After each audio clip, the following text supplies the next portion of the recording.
terima, kemudian ya Dia meninggalkan. karena entah apa, kemudian dia meninggalkan. Nah, inilah yang namanya murtad. Ini melakukan dosa yang mendatangkan maut, dan ini tidak ada obat lagi. Yang rugi siapa? Yang rugi adalah dia sendiri. Bukan takut Tuhan Yesus marah berarti. Bukan itu. Jadi intinya begini, Pak. Banyak yang mereka katanya mualaf yang dulunya dia disebut Kristen, nggak senang baca Alkitab, malah Sekarang malah jadi senang baca Alkitab seperti Jonitan itu. S1 Israel. Kayak mana kan?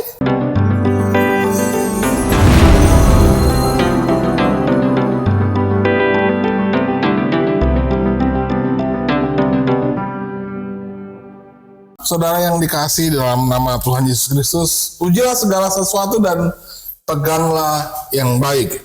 Mengapa kami memiliki moto seperti ini? Karena memang ada banyak ajaran tentang keselamatan di tengah-tengah dunia ini.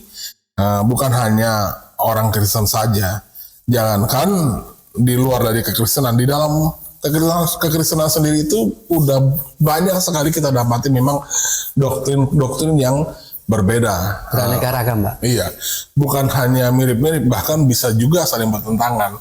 Oleh karena itu orang Kristen yang memiliki hikmah seharusnya dia memiliki patokan yang benar-benar yang benar-benar baik. Dan patokan satu-satunya untuk orang Kristen yang paling benar seharusnya adalah Alkitab. Tetapi memang mempelajari Alkitab itu sendiri sebenarnya agak sulit kalau kita tidak membaca referensi-referensi, apalagi kita tidak bergabung dalam satu jemaat yang Alkitabiah. Tentu saja iman yang kita miliki itu tergantung kepada apa yang kita dengar. Kalau yang kita dengar memang sebenarnya pengajaran itu sehat, berarti memang sudah bisa dipastikan komposisi iman kita sudah pasti sehat punya. Tetapi kalau yang Anda dengar adalah pengajaran yang salah, pengajaran yang menyimpang, sudah pasti itu akan membuat iman Anda menjadi bengkok. Artinya Anda tidak memiliki pemahaman yang tidak segaris dengan Alkitab. Oleh karena itu kami ada di sini untuk mencoba memberikan edukasi kepada Bapak Ibu Saudara yang menonton acara ini supaya Anda bisa menilai, Anda bisa mempelajari apa yang kami bahas di malam hari ini. Apakah menurut Anda sesuai dengan Alkitab? Anda bisa cocokkan di dalam Alkitab. Dan kami tidak menutup diri untuk coba-coba diuji oleh Anda. Karena itu adalah moto kami, ujilah segala sesuatu. Berarti kami membuka diri kami untuk diuji oleh Anda. Oke, selamat malam Pak Yusias. Malam. Terima kasih sudah setia menemani saya malam hari ini. Saudara Joshua, selamat malam. Dan selamat malam juga Pak Kurnia, sudah dengan setia menemani kami di tempat ini menjadi narasumber yang memang Tuhan pakai untuk memberitakan kebenaran. Untuk memulai perbincangan kita malam hari ini, saya akan mencoba melemparkan satu kata sebagai clue. Kalau saya lempar kepada kita semuanya di tempat ini satu kata kasih, maka orang akan cepat berpikir Kristen. Itu enggak? Betul ya. Kalau kita bilang Yesus jadi manusia, Kristen. Kan gitu. Nah, itu identik dengan kekristenan. Yesus menjadi manusia, Allah menjadi manusia. Tetapi sebenarnya di luar daripada itu, memang sebenarnya kekristenan identik dengan kata kasih, dengan mengasihi, dengan kasih Allah, Allah menjadi manusia dan semacam sebagainya. Tetapi saya tertarik untuk kupas satu video yang sebenarnya sumbernya dari Saudara Donita. Saya sebut ini memang karena memang saya mengasihi beliau juga. Saya sih masih tetap berharap supaya beliau bisa lekas sadar. Kenapa saya bilang segera lekas sadar? Karena saya yakin beliau ini masih di dalam kesalahan gitu loh. Beliau ini adalah seorang mualaf akordia. Latar belakangnya adalah seorang mualaf, dan dalam satu short video di YouTube, artinya berarti durasinya kurang dari 1 menit. Narasinya adalah beliau bercakap-cakap dengan satu orang perempuan yang juga bercerita tentang bagaimana dia menjadi seorang mualaf. Jadi cerita latar belakang hidup si perempuan ini yang tadinya memang dia dididik sebagai orang Kristen katanya, orang Kristen yang cukup taat. Kalau kita lihat long videonya, ini kan short videonya, jadi saya lihat juga short videonya. Tetapi akhirnya karena dia dididik sebagai orang Kristen yang tahu tentang ajaran Alkitab, tetapi sebenarnya ada yang menggelitik dari rentetan segala cerita yang dilontarkan oleh si perempuan ini. Katanya begini, saya ini kata dia sebagai orang Kristen berawal mulanya memang sebenarnya agak merasa takut dengan orang non Kristen. Jadi saya nggak mau sebut agamanya, tetapi takut dengan orang yang punya iman yang sama dengan yang donitan sama. Kan begitu. Karena kenapa? Karena kami ini diajarkan untuk membenci orang yang berbeda keyakinan gitu loh. Artinya kami ini Itu menurut perempuan itu. jadi orang Kristen itu diajarkan untuk membenci gitu loh. Dan stigmanya adalah pokoknya mereka ini teroris lah apa segala macam. Membenci orang-orang yang seiman dan Pak Donitan gitu. Iya, gitu loh. Jadi akhirnya begitu mereka melihat orang-orang yang seiman dengan Donitan ini, dia malah terkesima. Mungkin gara-gara mau menikah kali, Pak. Memang mau menikah, Pak. Memang mau menikah. Cuma kalau gara-gara itu biarlah dia dengan Biasanya tahu. dia ditembak cincin tuh. Tapi kenyataannya menikah. Oh gitu ya. Tapi kalau gara-gara mau menikah saya kurang tahu juga. Oh, gitu. Silakan juga nih menilai juga. Itu hak Anda ya.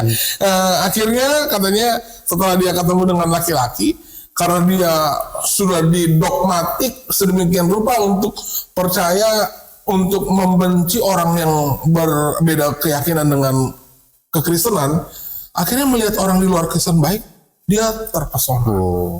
Bukan gara-gara cincin. Bukan, belum dong. Terpesona dulu, akhirnya disodorin cincin. Karena disodorin cincin, akhirnya falling in love lah. Jangan cincin dulu, gitu, ya. nggak boleh. Harus terpesona dulu, kan gitu. Karena kan dari mata, cinta tuh dari mata ke hati gitu ya, atau dari hati ke mata? Kalau saya sih dari perut sih. Merasa enak dulu, maka jatuh cinta juga. Tapi ini pengalaman yang benar-benar dengan saya. Berarti ini dari hati, Dari mata. Dari mata turun ke hati. Dari mata turun ke hati. Tapi kan hatinya udah beda dari jari. Jadi dari hati dulu ke mata, turun lagi ke hati. Jadi karena sudah diajar dengan sedemikian rupa untuk membenci orang yang berbeda dengan keyakinan, begitu melihat kebaikan orang yang berbeda dengan keyakinan, akhirnya terpesona. Akhirnya, begitu dia terpesona, akhirnya memutuskan untuk mengucapkan 2 kalimat syahadat. Oke. Pertanyaannya yang lucu adalah katanya, waktu dia mengucapkan 2 kalimat syahadat ini, dia berpikir dalam hati, ini marah. Itu suaranya. Takutnya dibilang takut. Takutnya Yesus marah. Dan untuk menegaskan itu, Donitan akhirnya balik. Saya lihat di video itu emang agak lucu. Donitan akhirnya balik badan, dia lihat ke belakang. Kamu waktu kamu itu marah nggak? Pertanyaannya adalah, ini kita jadi misteri juga ini. Kok kenapa Yesus bisa jadi marah? Kesannya seolah-olah anak ini dibutuhkan Yesus sekali gitu. Bukan begitu. Gimana? Seakan-akan kalau Yesus marah, seakan-akan Yesus butuh kita. Iya. Jadi sebenarnya yang butuh tuh kita atau yang butuh juru selamat atau juru selamat yang butuh kita sebenarnya. Jadi orang-orang yang butuh juru selamat atau juru selamat yang butuh orang. Ini mungkin juga sih menurut perempuan ini sebenarnya Yesus itu akhirnya karena dia murtad dari kekristenan, akhirnya kekurangan followers. Makanya Yesus ini bisa jadi marah gitu. Kira-kira begitu ya. Iya, tetapi ini akhirnya gini, saya sih berpikir sebenarnya bagaimana Alkitab, apa sih yang diajarkan Alkitab tentang orang-orang yang berbeda iman dengan kita? Atau yang orang yang sudah keluar dari iman kekristenan. Iya, karena gini loh Pak, narasi di luar seolah-olah begini, kita begitu membenci sekali orang yang berbeda keyakinan dengan kita, yang berbeda keyakinan dengan paham Alkitab. Saking bencinya kita, bahkan orang yang keluar dari iman kita pun kita benci sekali. Seolah-olah begitu. Menurut mereka begitu. Saya mencoba memberikan waktu dan ruang untuk Pak Kepri untuk menjelaskan bagaimana sebenarnya ajaran Alkitab tentang topik beda iman ini? Sama Apakah- orang yang sudah keluar dari keturunan. Iya, kira-kira apa kata Alkitab tentang orang-orang yang seperti ini? Ya. Aku Oke. Ya, jadi kalau dikatakan apakah diajarkan untuk membenci orang, yang membenci yang berlainan keyakinan, ya tentu saja tidak ya. Kita jelas-jelas kalau baca di coba Lukas 6 ayat 27, Tetapi kepada kamu yang mendengarkan aku berkata, kasihilah musuhmu dan berbuatlah baik kepada orang yang membenci kamu. ya, jadi kasihilah musuhmu, Ya. berbuat baiklah kepada orang yang membenci kamu. Jadi bagaimana bisa dikatakan membenci yang beda iman. boleh diajarkan harus membenci? Mungkin salah menafsirkan aja.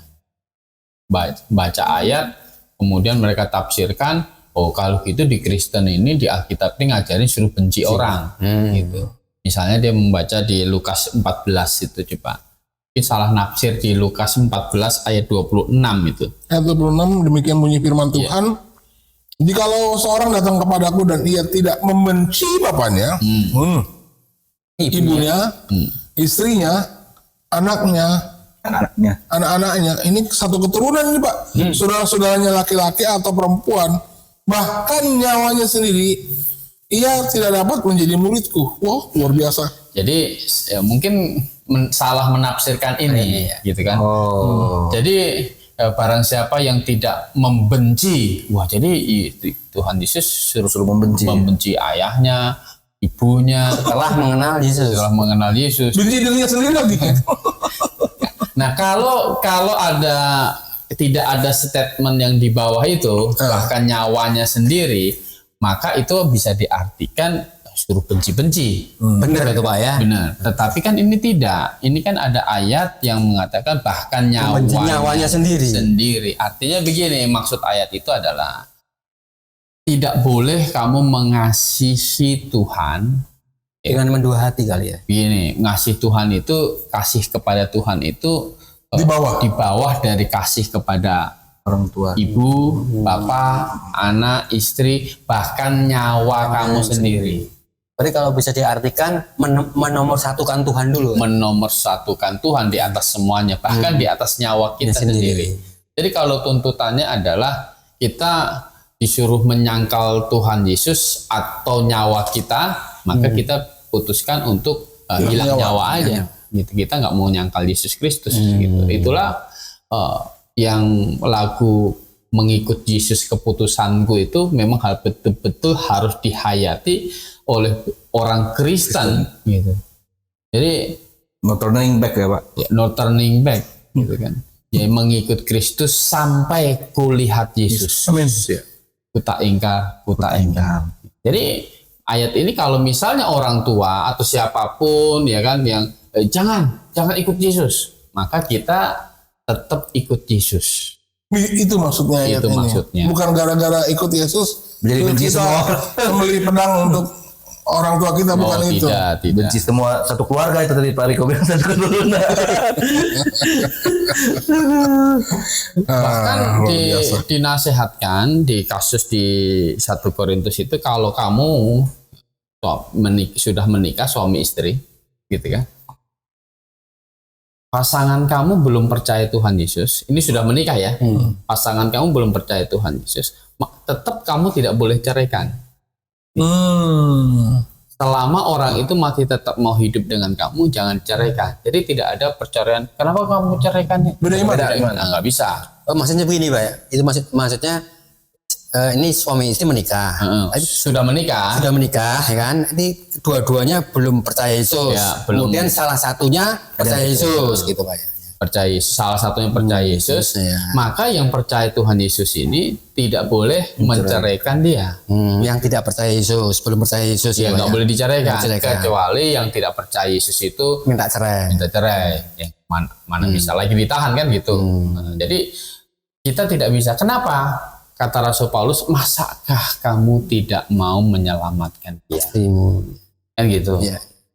Jadi kalau kita sudah percaya Tuhan Yesus, tidak disuruh benci bapak, benci ibu, tidak. Itu maksudnya adalah kasih kamu kepada orang tua itu tidak boleh lebih tinggi dari kasih kepada Tuhan Yesus. Karena bandingannya adalah bahkan kepada Nyawanya kamu gitu. Kamu tidak boleh mengasihi nyawa kamu lebih daripada mengasihi Tuhan. Makanya Yesus pernah berkata kepada murid-muridnya kan Pak ya, barang siapa yang mempertahankan nyawanya akan kehilangan nyawanya. Tapi barang siapa yang kehilangan nyawanya karena aku akan memperolehnya.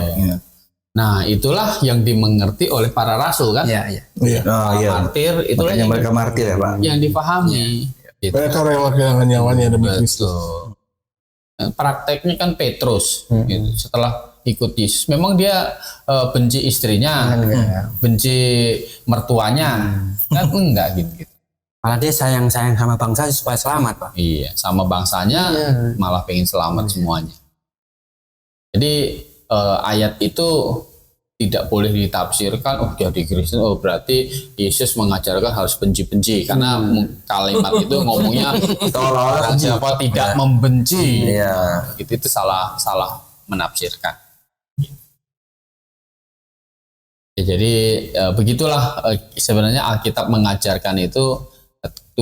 Di Tuhan Yesus tadi bilang bahwa kasihilah musuhmu, berbuat baiklah kepada orang yang membenci kamu. Jadi nggak mungkin ya Pak ada perintah untuk membenci orang lain, sedangkan Tuhan Yesus sendiri suruh mengasihi gitu ya. Oke Pak, kalau bicara tentang membenci ini, kita bilang itu sebenarnya moralnya di bawah lah ya.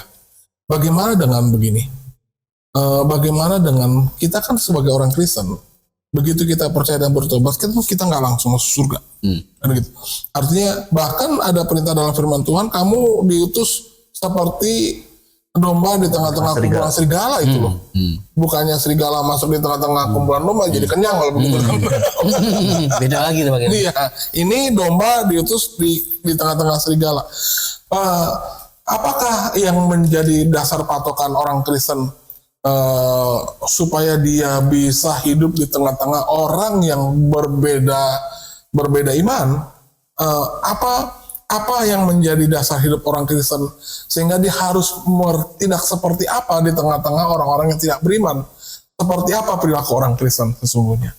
Seharusnya menurut Alkitab. Ya, kalau kita berperilaku kan Rasul Paulus bilang hendaklah kamu hidup berpadanan dengan Injil. Maksudnya? Berpadanan dengan Injil itu begini. Jadi kita karena kita sudah bertobat dari dosa, maka otomatis sebenarnya kita ini akan membenci dosa. Nah, jadi hidup di tengah masyarakat, hidup di tengah yang bukan di dunia ini adalah tetap kita itu membenci dosa. Maka kata Tuhan Yesus, hendaklah terangmu bercahaya di depan orang, kan gitu. Nah, jadi supaya orang melihat perbuatanmu yang baik dan memuliakan Bapamu yang di surga. Nah, itulah orang Kristen bagaimana harus hidup. Kalau Rasul Paulus bilang di bagian lain, hidupmu itu bukanlah aku lagi, melainkan Kristus yang hidup di dalamku. Artinya apa? Nah, kita itu kan sudah bertobat dan percaya. Sebenarnya ada terjadi transaksi begini. Yesus itu kan menggantikan kita dihukum. Kita yang harusnya mati, tetapi sudah Yesus gantikan. Jadi ada transaksi Yesus menggantikan kita dihukum, berarti kita juga menggantikan Yesus hidup. Begitu. Itulah maksud Rasul Paulus. Hidupku ini bukan aku lagi, melainkan Kristus yang hidup di dalam aku. Gitu. Oke Pak, ini kan berarti ini kan bicara kaidah moral yang sebenarnya ini Pak masih umum ya. Kalau saya bilang kenapa masih umum, belum ada batasan jelas. Oke, kita bilang saya setuju dengan itu. Yesus mati menggantikan hukuman atas segala dosa manusia, termasuk dosa saya, dan saatnya saya yang hidup menggantikan Yesus hidup. Sampai sejelas apa? Contoh misalkan gitu. Kalau Yesus hidup, kira-kira Yesus itu diundang orang beda iman untuk makan bareng boleh nggak? Datang, itu maksud saya. Atau bisa nggak Yesus itu bersahabat dengan orang-orang yang tidak beriman? Bisa nggak Yesus akhirnya memiliki sahabat karib yang dengan orang tidak benar? Berarti kan itu relevansinya kan adalah saya. Kan bicara Yesus yang sedang saya hidupi. Kan gitu. Bisa nggak Yesus itu ikut Siskamling RT nih? Yang belum tentu semuanya orang-orang yang percaya dengan kita kan gitu. Kira-kira setegas apa kita memisahkan kehidupan rohani orang Kristen di tengah-tengah dunia ini, separasi orang Kristen secara iman dengan hidup kebersamaan kita di tengah-tengah dunia ini dengan orang-orang yang berbeda iman. Ya, bergaul, bersahabat itu tidak jadi persoalan dengan siapapun sebenarnya. Iya, iya. Ya kan? Karena kan begini, kita ada amanat agung untuk menjadikan semua bangsa murid. Berarti kan kita harus ada persahabatan. Iya. Ada persahabatan, ada kontak, Komunikasi ya. ada komunikasi kita bangun. Artinya kepada siapa saja. Ya. Jadi kemanapun kamu pergi, beritakanlah Injil. Nah, jadi yang tidak boleh adalah kita menjadi seperti dunia. Gitu. Artinya dosa kita ikutin, ya, kita akhirnya ikut di situ, itu tidak bisa. Yang berdosa ya Pak? Ya dosa, semua yang disebut dosa ya kita jauhi. Gitu. Yang gini loh Pak. Oke. Ini akhirnya mengerucut lagi, kita bilang dosa. Dosa kan identik dengan moral yang rendah, perspektif orang terhadap satu tindakan, atau bahkan lebih kepada, saya bilang gini loh Pak, mengkategorikan kebiasaan hidup bahkan. Kadang gini loh Pak, di satu masyarakat tertentu, let's say kita bilang berpakaian lah. Kita bilang berpakaian. Oke, kita bilang berpakaian di tengah-tengah orang yang moralnya bagus gitu. Oke, berjas juga bagus gitu loh. Tetapi ada kalangan di suatu tempat bahkan mereka nggak bisa bikin jas gitu. Akhirnya mereka ya kita bilang pakai celana buntung lah, keseharian mereka begitu. Standarnya apa sih Pak sebenarnya gitu loh? Itu sebenarnya standarnya kan normalnya adalah kita menutup badan kita kan gitu. Oke. Kan ada kelompok juga begini, nudes namanya, nudes ya, yang Itu, Pak? kalau mereka kelompok begitu bisa masuk ke klub gitu, di dalam klub itu ya telanjang Oh semuanya. ya nudis, iya. ya nudis. Kalau itu memang sudah jelas-jelas salah Pak. Karena kan memang Tetapi di dalam kelompok itu kan dianggap tidak salah. Kan gitu. Artinya gini, persepsi salah itu akhirnya kalau ditempatkan kepada seseorang, apapun jadi bisa tidak salah. Artinya gini, kalau kita berkata itu salah benar itu ya nomor satu kita sampai Syaratnya dari mana di itu? dalam Alkitab standarnya. Iya. Kalau tidak tertulis, gitu kan, tidak tertulis itu kita bisa begini, bisa kita berkata patokannya adalah Tuhan Yesus. Kira-kira kalau Tuhan Yesus hidup, dia melakukan itu tidak, gitu. Nah, kalau Tuhan Yesus tidak melakukan, berarti itu pasti dosa, karena Yesus kan tidak mungkin melakukan dosa. Oh iya. iya, setuju, iya. Itu jadi patokannya begitu kalau misalnya itu tidak tertulis, karena ada banyak hal di dalam Alkitab yang bersifat ini boleh apa tidak, itu kan tidak tertulis di dalam Alkitab Secara rinci lah, Pak. secara rinci, ya kan, misalnya pakaian mesti bagaimana, kan begitu. Jadi hanya di dalam Alkitab itu berdandan. Itu kalau perempuan jangan berkepang-kepang, pakai perhiasan segala macam. Artinya begini, orang Kristen tidak boleh hidup apa kita bilang ya, menyerupai dunia yang Hingar-bingar. materialistik, Ya, yang penuh Iya, hingar-bingar. iya. hedon, hidup hedon, Oh hedon ya. kan begitu. Itu tidak boleh. Karena kita ini Tuhan mau kita ini hidup yang bukan duniawi yang kita tampilkan, Iya. tetapi yang pembaharuan budi yang dari dalam ini, yang hati sudah dibersihkan inilah, jadi yang itu yang ditampilkan. berarti memang orang Kristen diperbolehkan untuk hidup berdampingan dengan dunia ini, dengan orang-orang di tengah-tengah dunia ini, tetapi batasannya adalah jangan sampai berdosa. Betul. Begitu ya Pak. Berarti makan bakso boleh, gitu kan. Nongkrong bareng boleh. Cuma yang nggak boleh mereka merokok, kita tidak. Gitu ya Pak. Ngobrol boleh, Ngopi bareng. main catur boleh, ngopi bareng boleh. Main caturnya jangan taruhan. Aduh, betul. Betul. Iya kan, karena kalau orang berjudi itu kan sama aja tidak percaya Tuhan kan gitu. Oh itu ya Pak, iya. Orang berjudi kan berarti Untungan. untungan. Dan kita merugikan. Kalau berjudi itu kan berarti kalau saya menang dia rugi. Merugikan orang lain. Ya. Tapi kalau main caturnya jago ini kan nggak untung-untungan Pak. Ini kan saya jago, saya masih jago. Saya tahu. itu namanya hawa nafsu. Oke Pak Kurnia, pertanyaan selanjutnya Pak Kurnia, saya coba tanya begini. Ini tentang respon si perempuan tadi waktu dia akhirnya bersahadat. Sepertinya saya timbul pertanyaan begini. Ini kan akhirnya dia ketemu dengan laki-laki Pak. Sebelum dia bersahadat, ini kan sejarahnya begitu.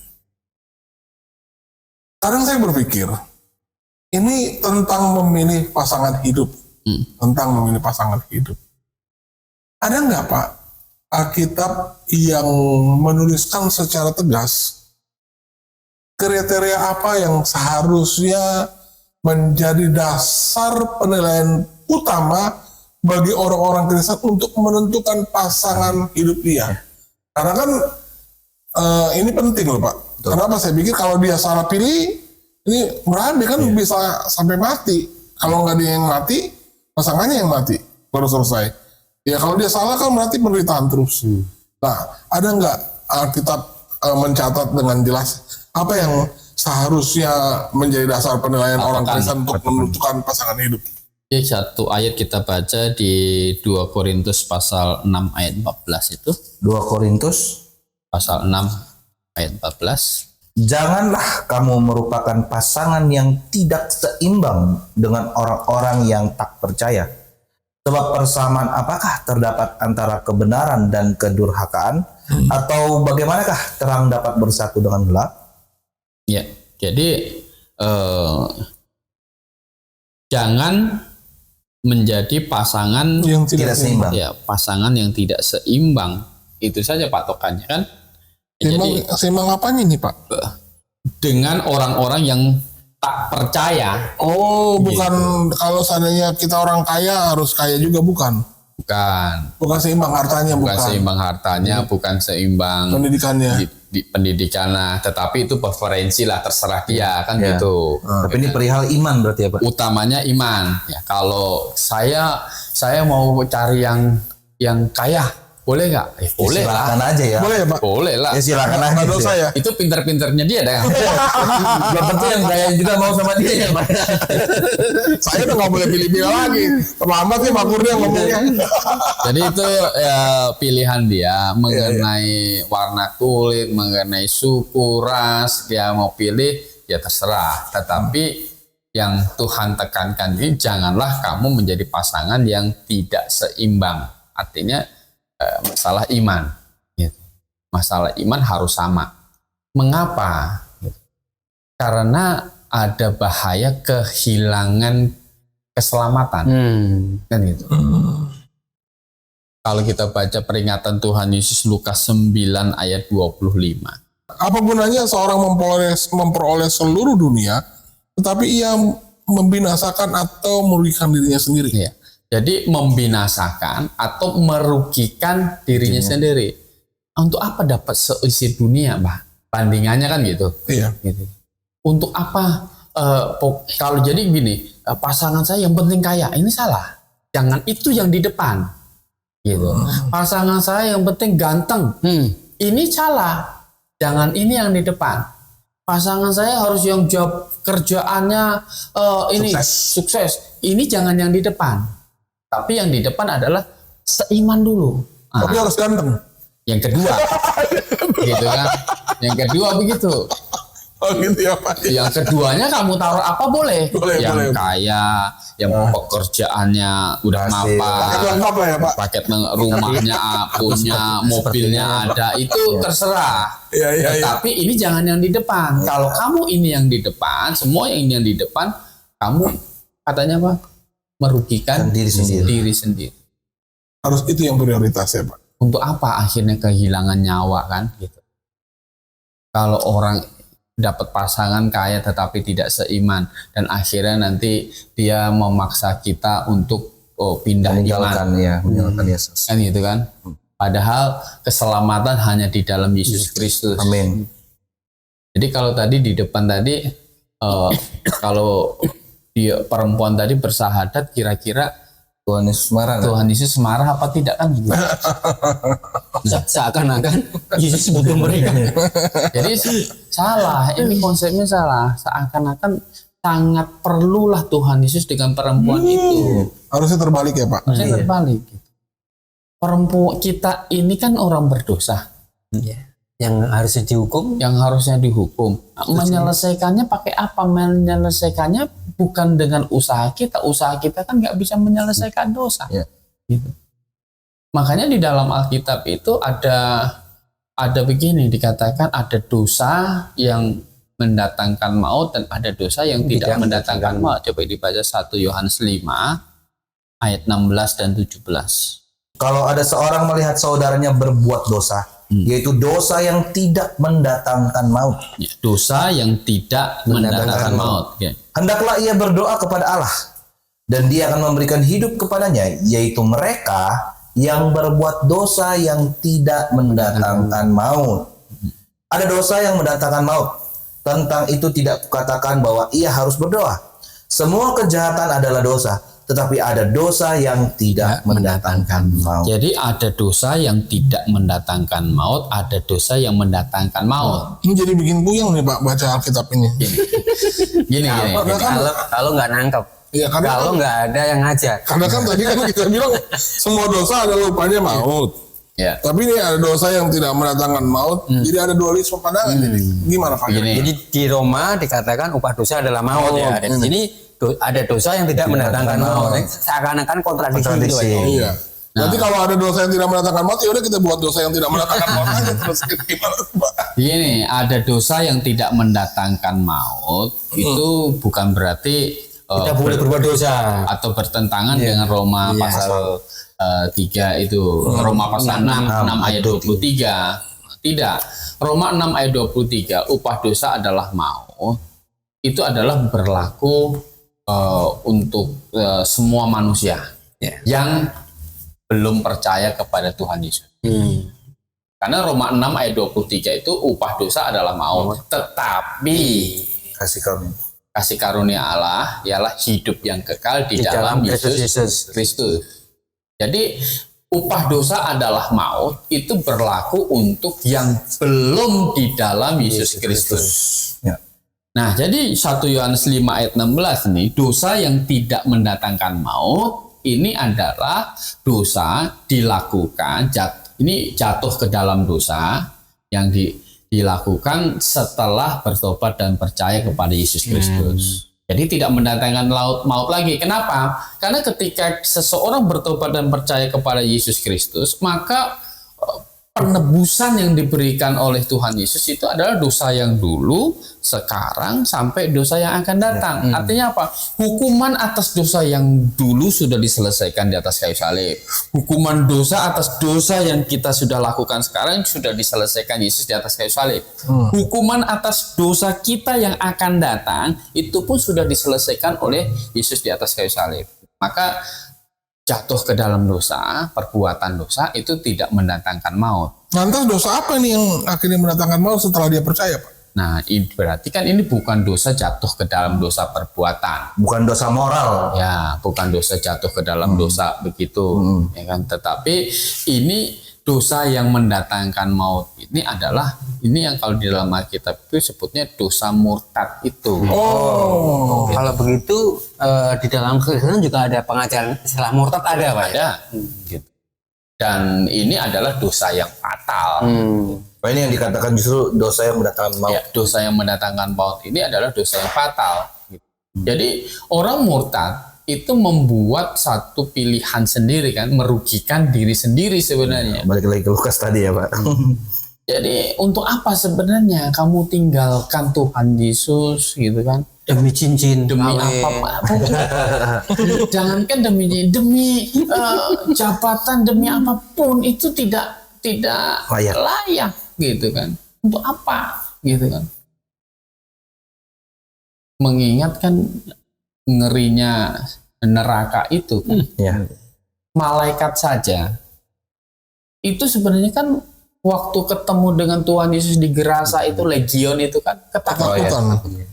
Ketakutan kenapa? Karena teman-temannya yang lain yang berdosa dengan percabulan di sebelum air bah itu kan. Itu sudah disimpan di dalam Tartaros. Nah, Tartaros itu adalah dasarnya dari Hades. Keraknya neraka berarti. Bukan. Intinya justru. Intinya. Iya. Jadi itu dasarnya dari Hades. Hades itu yang dunia orang mati. Yang terpisah dengan pangkuan Abraham. Terpisah dengan pangkuan Abraham itu, yang tempat siksaan orang kaya itu. Di dasarnya itu Basementnya itu Pak. di situ.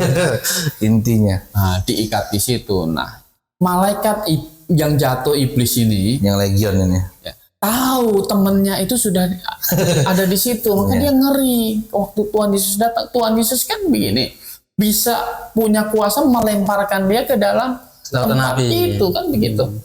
Maka kapan waktunya belum tiba, kenapa datang? Gitu. Minta izin dulu lah, pindah ke babi-babi. Ya sudah, silahkan pindah. Nah, begitu. Iya.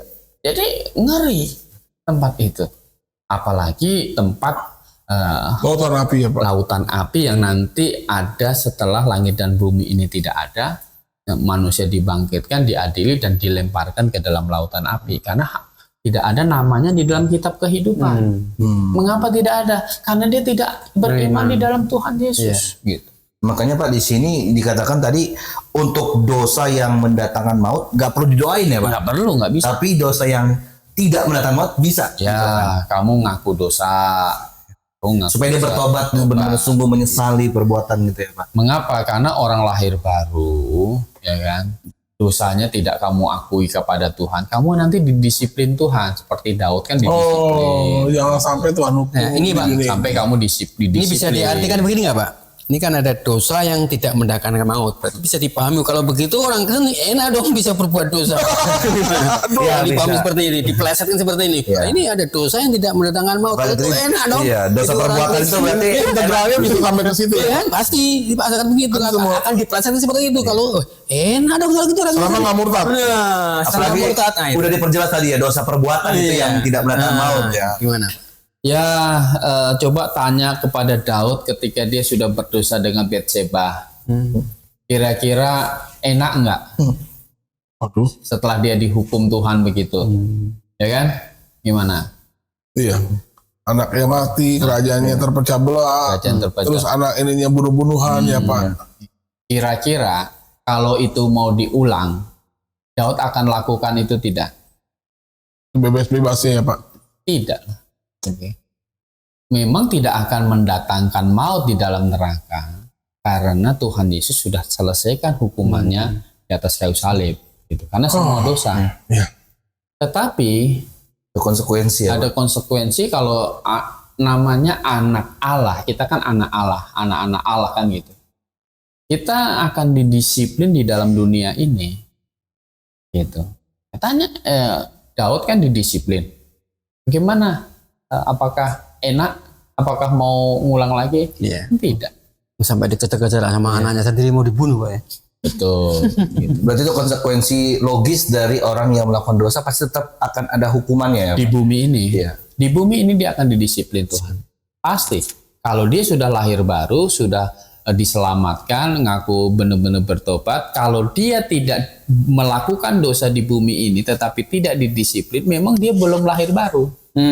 Itu pertanyaan justru ya Pak. Kenapa Gitu. nggak didisiplinkan ya? Iya pasti bukan lahir belum lahir baru karena dia bukan anak Allah kan. Iya. Apa urusannya Allah mendisiplin dia kan gitu. Yang belum jadi anaknya dia ya Pak. Jadi anak Allah akan didisiplin di muka bumi. Jadi idealnya orang yang sudah lahir baru, idealnya Pak ya, normatifnya dia tidak akan memiliki rencana berbuat dosa. Iya, tidak Idealnya ada. begitu. Malah akan kalau jatuh ke dalam dosa, dia akan bertanya bagaimana penyelesaiannya. Iya. Makanya di sini dikatakan apa? Ya. Bahwa kamu kalau ada seseorang melihat sudah berbuat dosa yang tidak benar, hendaklah ia berdoa. Jadi ini salah satu solusinya gitu ya Pak ya. Betul. Bagi mereka yang memang sudah salah jalan, istilahnya jatuh dalam dosa, mereka harus berdoa kepada Tuhan. Ya, bangkit gitu. Bangkit, kalau enggak itu akan mendatangkan penghukuman yang menyusahkan kamu. Berarti bisa kita simpulkan Pak ya, kalau kita melihat yang katanya dia itu seorang Kristen, ya kan, katanya sudah bertobat pada Yesus, tapi dia kesehariannya masih hidup di dalam dosa, itu perlu dipertanyakan dong berarti Pak. Kalau dia masih hidup di dalam dosa, itu sudah pasti dia belum lahir baru. Walaupun dia Kristen. Kalau hidup di dalam dosa, itu kan berarti seperti bebek jatuh ke dalam air. Kan gitu. Orang Kristen yang lahir baru itu seperti ayam jatuh ke dalam air. Bisa jatuh ke dalam air, Tapi dia buruk. tapi dia akan tidak nyaman di dalam air. Itu akan dia Berusaha keluar. Tapi kalau hidup di dalam dosa itu kan berarti jatuh ke dalam dosa dan menikmati dosa itu. Berarti masih habitatnya dia di situ ya Pak. Habitatnya di situ. Jadi dia sebenarnya belum bertobat Pak. Belum bertobat. Gitu. Nah, jadi kalau seseorang melakukan dosa yang mendatangkan maut, itu fatal, itu kerugian yang besar. Kenapa? Itu tidak bisa dibaharui lagi. Yuk kita baca Ibrani. Tidak bisa diperbarui lagi ya Pak. Ibrani pasal 6. Maksudnya nggak bisa diselamatkan lagi gitu. Ya, itu pasti akan masuk ke dalam neraka. Dari ayat 4 ya Pak ini. Iya. Ibrani berapa? Ibrani 6 ayat 4. Saya bacakan ya Pak sampai ayat 6 mungkin ya. Iya. Sebab mereka yang pernah diterangi hatinya, yang pernah mengecap karunia sorgawi, dan yang pernah mendapat bagian dalam Roh Kudus, dan yang mengecap firman yang baik dari Allah, dan karunia-karunia dunia yang akan datang, namun yang murtad lagi, tidak mungkin dibaharui sekali lagi sedemikian, hingga mereka bertobat. Sebab mereka menyelipkan lagi anak Allah bagi diri mereka, dan menghinanya di muka umum. Iya, jadi tidak mungkin ya. Tidak mungkin dibaharui lagi. Kenapa? Karena Tuhan Yesus itu hanya mati di atas kayu salib itu hanya satu kali. Tidak berulang kali. Tidak berulang kali. Jadi ketika kita bertobat dan percaya kepada Yesus Kristus, berarti kita setuju bahwa penyaliban Yesus Kristus itu untuk dosa-dosa saya. Kan gitu. Saya sudah ikut mati bersama dengan Kristus. Dan maka pernyataan iman yang demikian itu dinyatakan dengan pembaptisan kan gitu, ikut mati, diselamkan, dikubur dan bangkit. Kemudian kalau kita keluar dari iman yang ini, kan tidak mungkin Yesus disalibkan 2 kali, kan tidak mungkin. Maka dikatakan ini tidak mungkin dibaharui. Tidak mungkin ya Pak? Tidak mungkin. Jadi tadi kan kalau orang melakukan dosa yang mendatangkan maut, itu tidak disuruh, tidak ada solusi. Itu sudah tidak ada solusi. Karena ini gitu ya Pak? Ya karena ayat ini. Karena dia sudah menyalibkan Yesus dan tidak mungkin Yesus disalibkan lagi. Itu tidak. Oke. Kenapa Pak? Karena dia sudah tadi menghina Yesus gitu ya Pak? Ya, itu dia kan sudah keluar. Inilah murtad. Itu tidak mungkin lagi. Coba tambah di Ibrani 10. Ibrani 10 ayat 26. Yang ada apa kalau orang murtad ini? Ibrani 10 ayat 26 ya? 26 sampai 31. Oke. Sebab jika kita sengaja berbuat dosa sesudah memperoleh pengetahuan tentang kebenaran. Ya, jadi ini sudah diselamatkan. Sudah mengecap. Jadi kalau bahasa di Wahyu di Ibrani 6 sudah mengecap firman yang baik segala macam, sudah karunia yang akan datang. Gitu terus. Maka tidak ada lagi korban untuk menghapus dosa itu. Tetapi yang ada ialah kematian yang mengerikan akan penghakiman dan api yang dahsyat yang akan menghanguskan semua orang durhaka. Wow, ini luar biasa sekali ya Pak.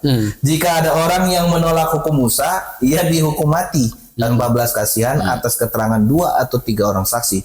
Betapa lebih beratnya hukuman yang harus dijatuhkan atas dia yang menginjak-injak anak Allah, yang menganggap najis darah perjanjian yang menguduskannya, dan yang menghina roh kasih karunia. Sebab kita mengenal dia yang berkata, pembalasan adalah hakku, akulah yang akan menuntut pembalasan, dan lagi Tuhan akan menghakimi umatnya. Ngeri benar kalau jatuh ke dalam tangan Allah yang hidup. Ya, jadi ini adalah konsekuensi dari melakukan dosa yang mendatangkan maut itu, yaitu dosa murtad itu. Tidak ada obat katanya. Ih, ngeri benar. Ya, ngeri banget. Ini dengan ayat ini akan timbul pertanyaan, Pak. Berikan ayat ini kan di zaman medsos ini kan banyak YouTube ya berkeliaran itu kan, banyak yang mengisahkan orang Kristen jadi mu'alaf pun banyak sekali. Nah, pertanyaan saya, nah mereka yang mu'alaf ini bisa nggak dikatakan dia sudah murtad dengan ayat ini? Nah, iya, karena saya juga memang melihat fenomena ini sepertinya gini loh Pak. Sepertinya mereka seolah-olah sudah dididik dengan benar, mereka cukup pengetahuan, tetapi karena cukup pengetahuan justru mereka menjadi murtad. Itulah Pak. Kira-kira bagaimana? Maksudnya gini, Pak Riko. Jadi kan banyak ini di YouTube. Mereka tuh dikumandang banyak nih mu'alaf.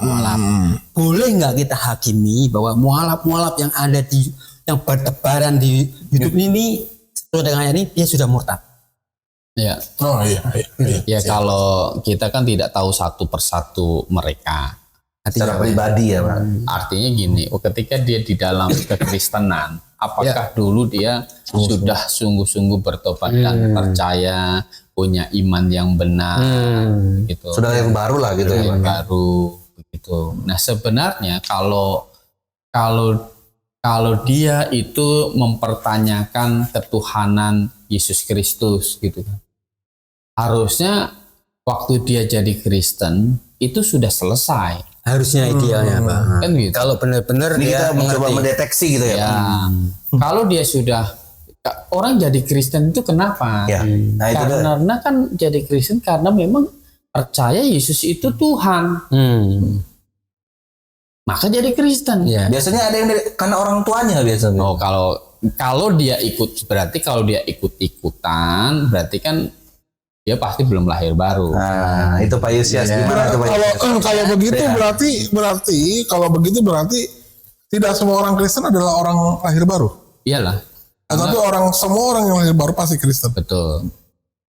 Nah, ini memang mesti diluruskan sebenarnya Pak Yusias ya, karena kan akhirnya kita pun berpikir wah, kalau gitu nih banyak, bahkan nggak cuma para yang di YouTuber, banyak juga yang lainnya yang murtad seperti itu gitu ya. Betul. Berarti kita mencoba mendeteksi dari tadi ya, apakah dia sebenarnya sudah lahir baru atau belum. Ya, tadi kalau misalnya masih kayak sekarang nih, udah jadi sekarang ini malah mempertanyakan kealahan Yesus dan ketuhanan Yesus, justru itu pertanyaan buat kita.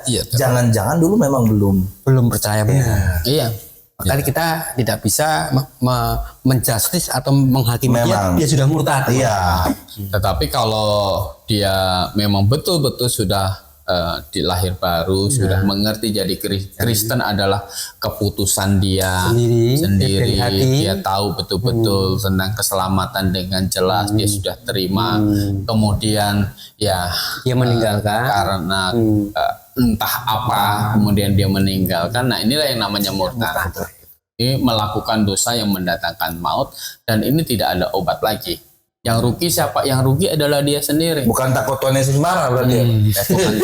Jadi intinya begini Pak, orang Kristen yang mu'alaf kita tidak bisa dihakimi bahwa dia sudah murtad Pak ya. Gitu ya. Berarti masih ada peluang. Jadi gini maksudnya Pak Yus, yang dimaksud dengan Alkitab adalah yang disebut dengan murtad adalah orang-orang yang tadinya sudah lahir baru, makanya disebut murtad. Tetapi kalau hanya Kristen yang karena keturunan ya karena keturunan Yesus aja dia ragukan Tuhan atau tidak, udah pasti bukan orang Kristen lahir baru, maka nggak disebut murtad.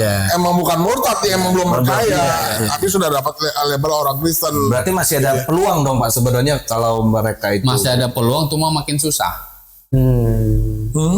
Susahnya gimana nih Pak maksudnya? Makin susah karena kan dia jadi bukan pakai Alkitab lagi dasarnya. Iya betul. Nah gitu. Kalau masih pakai dasarnya pakai Alkitab, ini firman Tuhan ya masih ada celah untuk dia akhirnya Belajar lagi. Pak. Oh ini arti yang benar. Oh iya. Kan gitu. Masih bisa ketemu. Tapi ini loh Pak, banyak yang mereka katanya mualaf yang dulunya dia disebut Kristen nggak senang baca Alkitab, malah Sekarang malah dia senang baca Alkitab seperti Jonitan itu. Satu Israel. Kayak mana kan? Kayak mana lagi dia orang. Supaya kita nggak ngantuk Pak. Satu Israel ya kan. Satu Israel.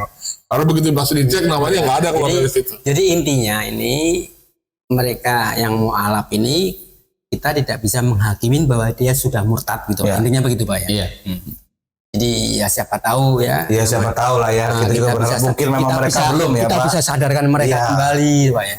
Makanya ya semoga mereka juga menyaksikan ini ya supaya mereka juga bisa. Saya sih berdasarkan dari saya punya analisa, saya pikir pertunjukan tentang murtad dan mualaf ini memang sebenarnya dalam rangka menggait view sebanyak-banyaknya. Yeah. Karena apa? Karena fenomena ini menurut orang itu sepertinya menarik. Kenapa saya bilang menarik? Kalau temanya adalah menjadi mualaf, saya pikir akan banyak orang tertarik. Karena apa? Karena sebenarnya jauh lebih banyak orang yang tidak menerima kebenaran daripada orang yang mau hidup terima Yesus. Gitu. Kenapa saya bilang menarik bagi dunia ini? Dunia ini justru memang senang sekali mempertontonkan kesaksian orang-orang yang menyangkal eksistensi Alkitab sebagai satu-satunya firman Allah. Menarik bagi dunia ini karena memang bukan kebanyakan, hampir semua orang justru tidak memilih untuk tidak percaya kepada kesaksian yang bersumber daripada Alkitab. Sehingga dengan gampangnya orang, saya Kristen, justru karena saya diajar menjadi orang Kristen, akhirnya saya mengambil keputusan untuk disunat. Kenapa? Supaya lebih Kristen daripada orang Kristen. Makanya saya. Jadi tidak ada kerugian sedikit pun di pihak Tuhan. Ya, kalau ada orang kemudian ya sudah kita anggaplah sudah diselamatkan, sudah lahir baru, kemudian meninggalkan imannya, meninggalkan Tuhan, mengingkari ketuhanan jadi Yesus Kristus. Ya, Tuhan tidak ada rugi sama sekali. Mengapa? Kalau dia tidak mau tinggal di dalam Yesus Kristus, tidak mau diselamatkan, dia melangkah keluar, dia akan hidup tanpa Allah. Kalau kita baca di surat Yohanes yang kedua, pasal 1, ayat 8 dan 9, coba dibaca. Waspadalah supaya kamu jangan kehilangan apa yang telah kami kerjakan itu, tetapi supaya kamu mendapat upahmu sepenuhnya. Setiap orang yang tidak tinggal di dalam ajaran Kristus, tetapi yang melangkah keluar dari situ, tidak memiliki Allah. Ya, tidak memiliki Allah. Terus? Barang siapa tinggal di dalam ajaran itu, ia memiliki bapa maupun anak. Jadi tidak memiliki Allah. Jadi tidak dia melangkah keluar, tidak memiliki Allah. Barang siapa tinggal di dalam ajaran itu, dia memiliki bapa maupun anak. Ada satu contoh gambaran bagaimana penghukuman dari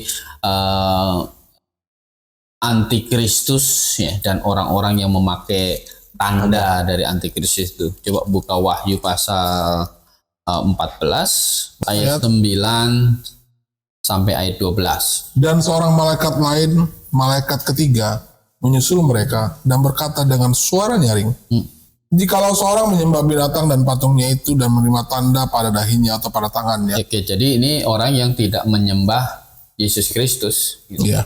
Menyembah yang lain, gitu. Maka ia akan minum dari anggur murka Allah yang disediakan tanpa campuran dalam cawan murkanya. Dan ia akan disiksa dengan api dan belerang di depan mata malaikat-malaikat kudus dan di depan mata anak domba. Ya. Maka asap api yang menyiksa mereka itu naik ke atas sampai selama-lamanya. Dan siang malam mereka tidak henti-hentinya disiksa, yaitu mereka yang menyembah binatang serta patungnya itu, dan barang siapa yang telah menerima tanda namanya. Ayat 12. Yang penting di sini ialah ketekunan orang-orang kudus yang menuruti perintah Allah dan iman kepada Yesus. Dan iman kepada Yesus Kristus. Jadi siapapun yang tidak menyembah Yesus Kristus, konsekuensinya adalah dia akan dilemparkan ke dalam api dan belerang. Siang malam tidak henti-hentinya disiksa. Jadi kalau tidak menyembah Yesus Kristus berarti dia bukan menyembah Allah, gitu. Dia menyembah berhala, dia menyembah Tuhan yang palsu. Dia jalan keselamatannya itu ada jalan keselamatan yang palsu, akan menggenapkan kata Amsal itu jalannya disangka lurus, ujungnya menuju maut. Jadi bukan Tuhan rugi, dia sendiri yang akan rugi, gitu. Melepaskan iman yang benar untuk mendapatkan imannya, untuk memegang iman yang salah, itu dia sendiri akan merugi karena akan ada di tempat yang siksaan ini. Ini bukan Allah kok jadi kejam begitu, tidak. Ketika seseorang keluar dari Yesus Kristus, berarti dia keluar dari lingkup penebusan. Ya, keluar dari kasih karunia Allah. Keluar dari kasih karunia Allah. Artinya ketika dia keluar, ketika dia di dalam, hukuman atas dosa dia itu sudah dianggap selesai karena Yesus yang menggantikannya. Jadi kematian Tuhan Yesus itu adalah kematian bagi dia. Ya. Dosanya sudah beres. Dia keluar, maka dia akan kelihatan bahwa dia dosanya ini belum diselesaikan. Waduh. Maka dia akan mendapatkan hukuman atas dosanya. Dosanya belum diselesaikan. Di mana hukuman atas dosa itu? Dosa dihukum di dalam neraka yang kekal ini, itu yang siang malam disiksa tidak henti-hentinya. Jadi bukan Tuhan orang kemudian bersahadat Tuhan marah, bukan. Bisa akan-akan Tuhan yang butuh. bukan mereka yang butuh juru selamat ini ya. Kamu rugi sendiri. Iya. Iya. Malah kita sebenarnya yang rugi kalau kita Keluar dari keselamatan. Itu adalah kebodohan yang paling bodoh. Kalau kita sudah betul-betul sudah bertobat, percaya Tuhan Yesus gitu kan. Kok kita waktu bertobat dan percaya Tuhan Yesus itu kan berarti kan sudah yakin. Kenapa? Kenapa kita bertobat percaya? Dia yakin, kita yakin dia itu Allah. Masa dalam perjalanan kemudian jadi goncang gitu kan aneh. bodoh-bodohnya orang bodoh itu. Ya kan? Jadi ini adalah melepaskan keyakinan ini adalah satu kebodohan. Yang rugi siapa? Yang rugi bukan Tuhan Yesus. Kita. Yang rugi manusia itu sendiri. Tuhan Yesus itu datang karena apa? Karena memang mau menyelamatkan. Gitu. Yang mau diselamatkan ini tidak mau. Ya sudah. Jadi kesannya malah kayaknya yang menyelamatkan yang nyarinya. Sambil marah-marah. Aduh. Kan gitu. Iya. Jadi kebalik ini pola pikir. Ibaratnya kita ini sudah jatuh di dalam jurang. Iya. Kan gitu. Kita yang butuh. Kita jatuh di dalam jurang. Kemudian Allah ada penolong kasih tali ke bawah gitu kan. Sudah ada nih. Kita tinggal pegang. Gitu. Kita nolak. Nanti diangkat kan gitu. Ini tali sudah ada. Yesus mati di atas kayu salib untuk menyelamatkan dosa manusia kan. Dia sudah tahu. Dia nggak mau pegang. Atau tadi sudah pegang. Gitu. Lepas. Padahal udah tahu nih, ini bakal ditarik ke atas gitu ya. Ya, yang rugi siapa? Jatuh lagi ke jurang situ kan gitu. Iya. Dia nggak dapat keselamatan. Bukan yang rugi yang narik ke atas ya Pak? Bukan. Yang di bawah yang rugi. Dia akan mendapatkan hukuman atas dosanya. Sementara coba dipikir, ada tidak manusia yang tidak berdosa? Tidak ada. Tanpa ada juru selamat, tanpa Yesus mati di atas kayu salib, maka tidak ada orang bisa masuk surga. Amin. Maka sayang dan beribu-ribu sayang kalau menolak penyelamatan yang ditawarkan oleh Yesus. Tinggal diterima saja. Yesus sudah mati di atas kayu salib, untuk segala dosa manusia. Berapapun banyaknya dosa manusia, kalau dia putuskan bertobat dan mau percaya, itu selesai. Hukuman atas dosa yang harusnya ditimpakan kepada kita itu tidak jadi dihukumkan pada kita, karena sudah selesai pada diri Tuhan Yesus. Maka betapa besarnya sebenarnya kasih Tuhan kepada kita.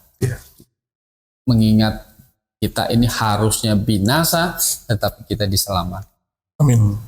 Apalagi kalau kita ada kesempatan, diberi kesempatan umur panjang untuk terus bisa melayani Dia. Amin. Oh, itu lebih Iya. berbahagia lagi. Sukacita terus ya Pak. Karena ada upah ya Pak.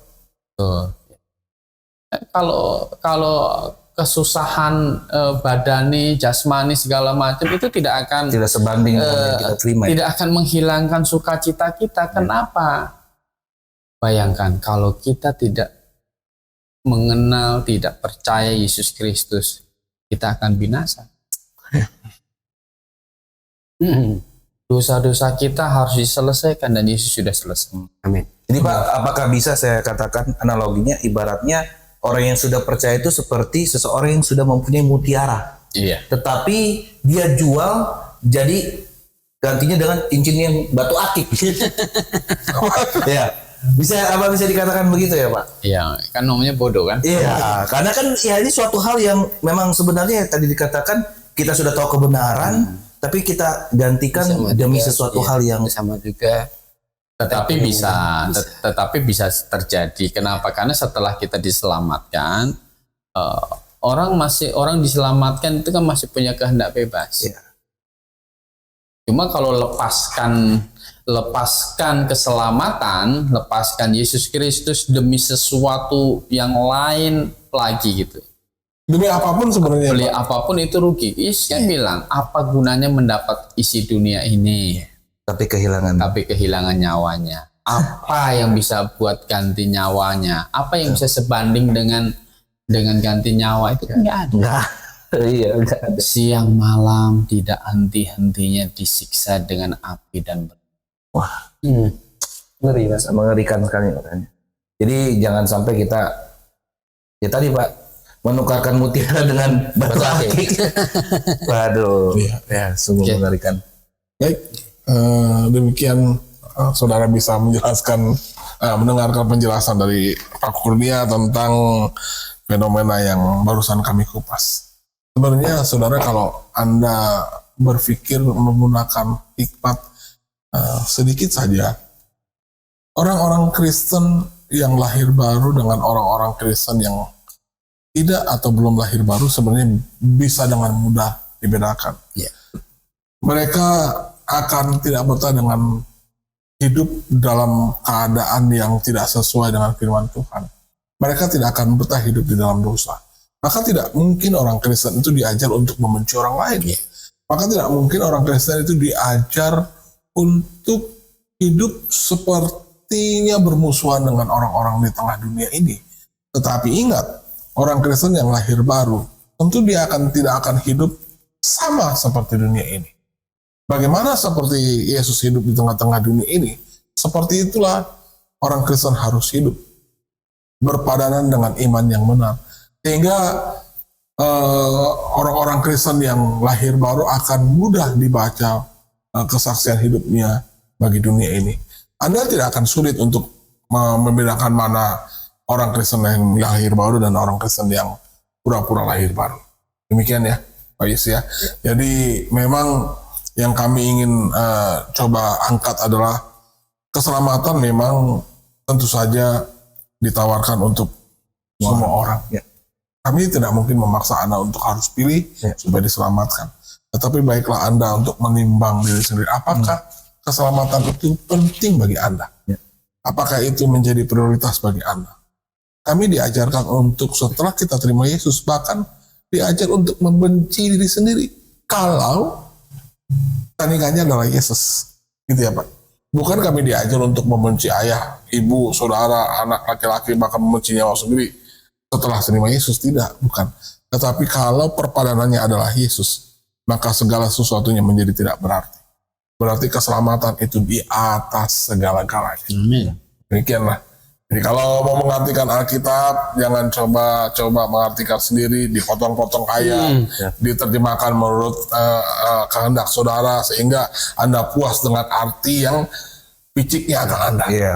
Tetapi hendaklah akal Anda tunduk kepada hikmat yang ada di dalam Alkitab, supaya lewat hikmat yang tunduk kepada Alkitab itu, Tuhan akan memimpin Anda untuk menemukan kebenaran di dalam Alkitab yang satu-satunya firman Allah. Amin. Ya, Jadi nggak ada yang marah-marah ya. Sedikit saya tambah Pak. nggak boleh Nggak ada marah-marah. yang marah-marah nih Nggak berarti boleh, ya. nggak Kalau nggak mau. Sedikit saya tambah Pak ya. Tidak mungkin Tuhan Yesus mengajarkan kita untuk membenci di luar iman kekristenan. Kenapa saya katakan coba kita buka di Yeskiel pasal 33 ayat 8. Apa bunyinya? Kalau tidak salah. Kalau aku berfirman kepada orang jahat, hai orang jahat, engkau pasti mati. Dan engkau tidak berkata apa-apa untuk memperingatkan orang jahat itu supaya bertobat dari hidupnya. Orang jahat itu akan mati dalam kesalahannya, tetapi aku akan menuntut pertanggunganjawab atas nyawanya daripadamu. Mas biasa. Ya.